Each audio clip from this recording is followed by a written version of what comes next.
Je vais vous montrer comment lancer un live sur Twitch en moins de 10 minutes avec Own2 Pro. Les overlays, les alertes, la webcam, le micro, je vais tout régler pour faire un stream propre le plus rapidement possible.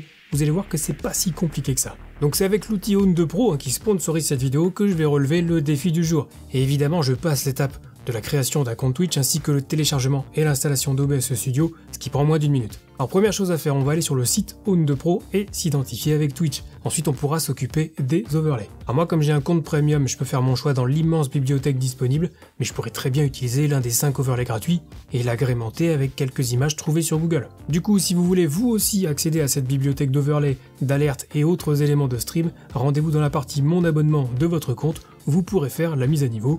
55% de réduction sur les abonnements avec le code TomTom. Bref, je vais aller chercher un overlay pour ma chaîne Twitch, donc je vais essayer de trouver quelque chose d'un petit peu sombre pour pas trop péter la rétine des viewers. Genre le pack mystique que je vois ici, ça me paraît pas mal, donc je peux choisir éventuellement la couleur, je valide et ça va créer toutes les scènes dont j'ai besoin.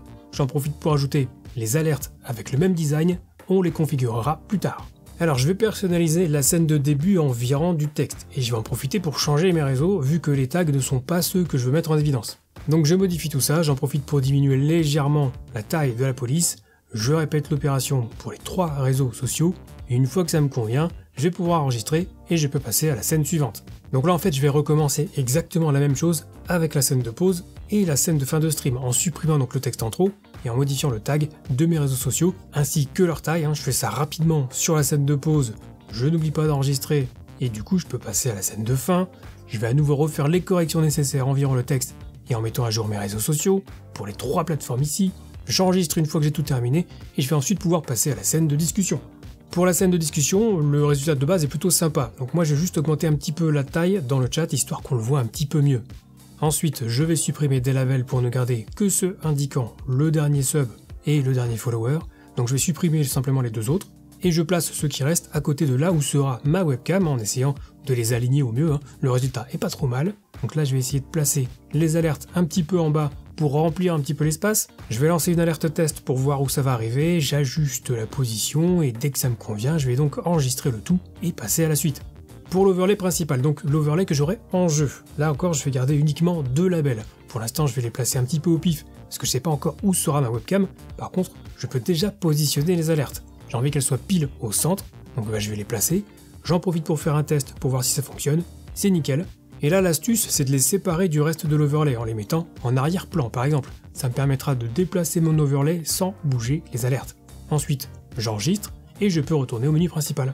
Alors quand j'ai choisi mon overlay tout à l'heure, on m'a proposé d'ajouter les alertes qui correspondent. Du coup j'ai des alertes à configurer, ce que je vais faire maintenant.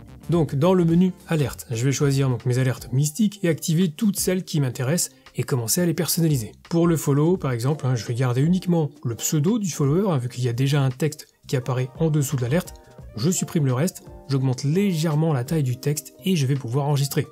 Je vais répéter l'opération pour les autres alertes, avec celle pour les réabonnements par exemple, je vais donc garder uniquement le pseudo du sub et le nombre de mois d'abonnement, une petite modif de la taille pour que ce soit plus visible, je peux lancer une alerte test au besoin et si ça me va, j'enregistre. Je fais pareil avec toutes les autres alertes, ça m'a pris moins de 2 minutes au total et c'est tout pour les alertes. Reste à ajouter tout ça dans OBS. Et bien contrairement à ce qu'on pourrait penser, c'est sans doute la partie la plus facile. Quand je suis dans le menu overlay sur le site Own2 Pro, je vais télécharger le fichier requis pour l'import dans OBS Studio. Et une fois ce fichier téléchargé, je vais dans OBS, menu collection de scènes, importer, et là je vais simplement aller chercher le fichier JSON que je viens de télécharger. Je l'ajoute, je lance l'importation, et désormais dans mes collections de scènes, j'aurai la collection mystique. En activant cette collection, je peux voir toutes les scènes qui ont été créées préalablement. Vous voyez que tout est bien en place, il va juste falloir ajouter ma cam et mon jeu. Donc je vais ajouter ma webcam. Alors après avoir vérifié qu'elle était bien branchée, évidemment, je vais créer une nouvelle scène dans OBS pour y mettre uniquement ma caméra en plein écran. Donc j'ajoute une source périphérique de capture vidéo, je sélectionne ma webcam, je valide et c'est tout pour ça. Reste à l'ajouter dans les scènes où elle apparaît. Donc dans la scène de discussion par exemple, je vais ajouter une nouvelle source qui sera en fait la scène que je viens tout juste de créer avec uniquement ma cam. Donc en fait j'ajoute une scène dans une autre scène, on appelle ça une scène imbriquée.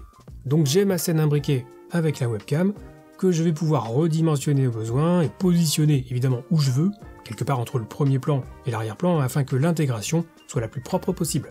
Je vais répéter l'opération dans ma scène de jeu, donc je vais ajouter ma scène imbriquée, je positionne la cam, je la redimensionne, je vais même pouvoir éventuellement la rogner un petit peu pour la rendre plus discrète, et je vais ensuite pouvoir placer mon overlay à proximité pour une intégration plus propre. Je vais mettre ensuite le tout dans un groupe, comme ça si jamais j'ai besoin de déplacer la cam, tout sera déplacé en bloc, c'est quand même plus pratique. Reste maintenant à ajouter le jeu, et alors là c'est vraiment pas le plus compliqué. Donc dans ma scène principale, je peux ajouter une source capture de jeu, et là si je lance un jeu sur mon PC en plein écran, il sera détecté, et je vais donc juste mettre cette source le plus bas possible dans la liste pour qu'elle passe à l'arrière-plan. Notez que si la capture de jeu ne fonctionne pas, on peut tenter une source capture de fenêtre en sélectionnant une fenêtre spécifique, voire une source capture d'écran qui va donc capturer tout l'écran.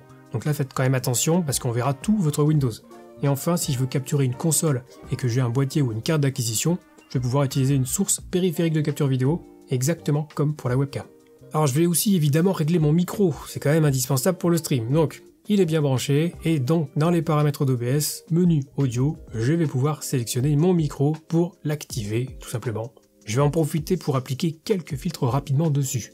Déjà, un petit filtre de réduction de bruit pour supprimer le bruit blanc justement, je vais choisir le filtre Spix, c'est relativement léger. Ensuite, je vais pouvoir appliquer un noise gate qui permet donc de fermer le micro quand il passe sous un certain seuil de détection. C'est pratique si on a un clavier un peu bruyant et qu'on ne veut pas que les gens l'entendent quand on ne parle pas. Alors ici, moi je connais bien mon micro, donc je sais déjà à peu près comment régler le noise gate, mais j'ai bien conscience qu'habituellement, ça prend quand même un petit peu plus de temps. Ensuite, j'ajoute un égaliseur pour donner un petit peu de chaleur au rendu, en boostant très légèrement les basses par exemple, donc ça c'est à vous de faire quelques tests. Je vais terminer avec un compresseur, c'est très important, ça permet de lisser les différences de volume. Par exemple, si vous criez, ça diminuera le volume du micro. Si vous chuchotez, ça augmentera le volume pour qu'on puisse continuer à vous entendre. Alors on peut ajouter d'autres filtres au besoin, on peut se passer même de certains. Donc je vous invite à bien regarder ma vidéo sur la bonne utilisation et le bon réglage du micro pour le stream, où j'entre plus dans le détail. Et on va terminer en réglant le stream, histoire de ne pas proposer de la bouillie de pixels aux spectateurs, donc direction les paramètres d'OBS. Moi je joue en 1080p et mes overlays sont en plus en 1080p, donc dans le menu vidéo, je vais laisser la résolution de base en 1080p. Et pour la sortie du stream, je vais choisir une résolution personnalisée en 1664 par 936. Ça reste du format 16:9, c'est relativement proche du 1080p, donc niveau qualité, ça va le faire. Dans le menu sortie, je vais choisir l'encodeur NVENC parce que j'ai une carte graphique Nvidia. Je vais ensuite faire les réglages comme je les ai vus dans ma vidéo sur les meilleurs réglages pour NVENC. Je vais choisir un bitrate à 8000 kbps par seconde puisque bon, il se trouve que je suis partenaire Twitch, donc j'aurai le transcodage, c'est pas un souci. Et c'est tout pour ce menu. Et dans le menu stream, je vais connecter mon compte Twitch, sans oublier de cocher la case pour débrider OBS, afin que mes 8000 kbps par seconde de bitrate précédemment réglés soient bien pris en compte et que je ne sois pas limité à 6000, qui est donc la recommandation max officielle sur Twitch. Et là en fait, ça y est, j'ai tout réglé. Donc là, j'ai plus rien à faire. Il me reste plus qu'à me mettre en condition, à préparer un petit peu mon stream, et ensuite je pourrai cliquer sur le bouton commencer le streaming dans OBS. Et pour avoir vraiment cliqué sur ce bouton, vous pouvez voir que j'étais bien en live sur ma chaîne Twitch, avec l'overlay que j'ai réglé juste avant. On a passé un super stream avec la commu, donc n'hésitez pas à venir me retrouver sur ma chaîne Twitch si vous voulez faire un petit coucou. Et voilà comment j'ai pu lancer un live Twitch complet avec overlay, alerte et réglage OBS, le tout en moins de 10 minutes. Alors, j'ai un tout petit peu d'expérience, c'est peut-être pour ça que j'ai pu le faire très rapidement.